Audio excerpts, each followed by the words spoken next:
Hey everybody, this is your Right Geek, honorary man king, and leader of the Awkward Cop Squad, here with another video. Today I want to read 4 criteria for creating a mythic hero in pop culture, as written by Hamm in my Tales of the Demon collection, which I just recently got on the recommendation of #1 Marmaduke fan. I want to read these 4 criteria because they are an interesting launch point for conversation about what makes a successful hero, particularly what makes a successful superhero.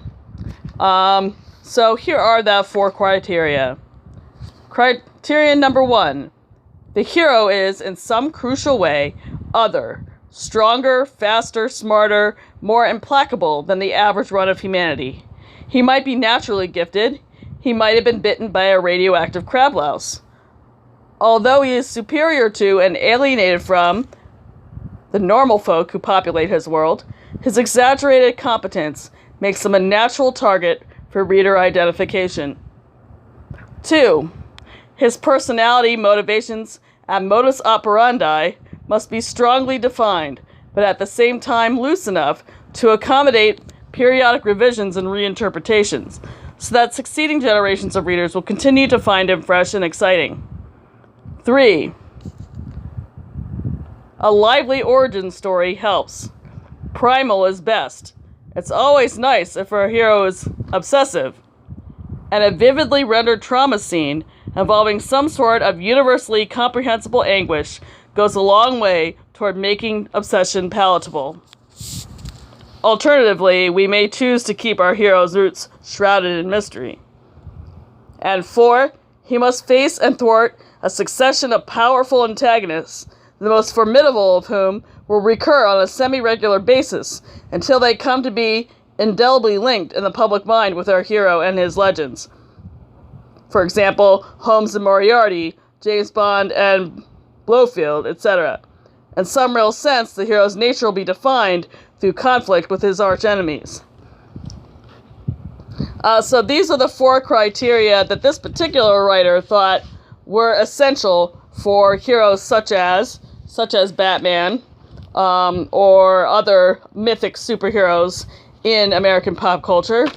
And I think it's interesting to look at these 4 criteria in light of what we've been seeing in some of the new characters that have been created in the past 10 years or so, because I think the reason why a lot of those new characters have not landed with the popular audience is because they fail to meet one or more of these criteria. I think especially criterion number 4 seems to be an issue with a lot of these new heroes.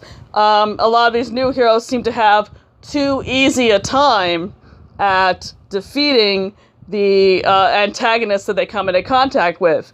And they don't have these multi-issue, multi-page struggles with antagonists that are just as strong, if not stronger, than they are. We have in this volume, which I'm going to talk a little more about in some future videos, Batman getting into repeated struggles with Ra's al Ghul, who is in fact in many senses stronger than Batman because he has the capacity to resurrect himself from death, just as an example. So the fact that Batman has to face this character who has powers that in some senses exceed Batman's own, it makes Batman's stories much more interesting. It puts Batman into that underdog role. Similarly, in the Silver and Bronze Age Iron Man comics that I love so much, when Iron Man gets into a battle with a particular antagonist, once again, he does not win right away. Instead, it will take him many, many, many pages of struggle and difficulty to get to the victory, and sometimes it even takes more than one issue. So that having that powerful antagonist who is in some sense the hero's equal or even the hero's superior, I think is very important. And I think a lot of the newer characters and the newer comics kind of fail on that essential rubric. I think some of the characters also fail in the sense of not having interesting origin stories, and sometimes they fail to, and not being suitably other from the regular mass of humanity. There seems to be a desire among the usual suspects to write heroes that are thoroughly average and ordinary. But if you're writing a mythic hero, that's not what you're supposed to do. You're supposed to write a hero that is somehow beyond the rest of humanity in some fundamental way.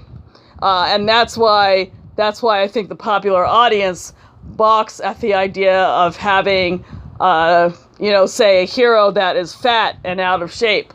Because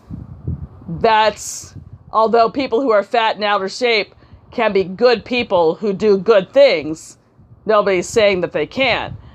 The purpose of a superhero is not to show good people doing good things. It's to show extraordinary people doing extraordinarily good things. So creating heroes that are just average kind of violates that purpose of making a mythic hero. So anyway, what do you guys think of these 4 criteria? Are there any criteria that you would add or criteria that you would subtract? Do you think that these criteria basically cover what a superhero needs to have in order to be a popular mythic superhero? Please comment below with your thoughts and opinions, and I will speak to you again on Monday.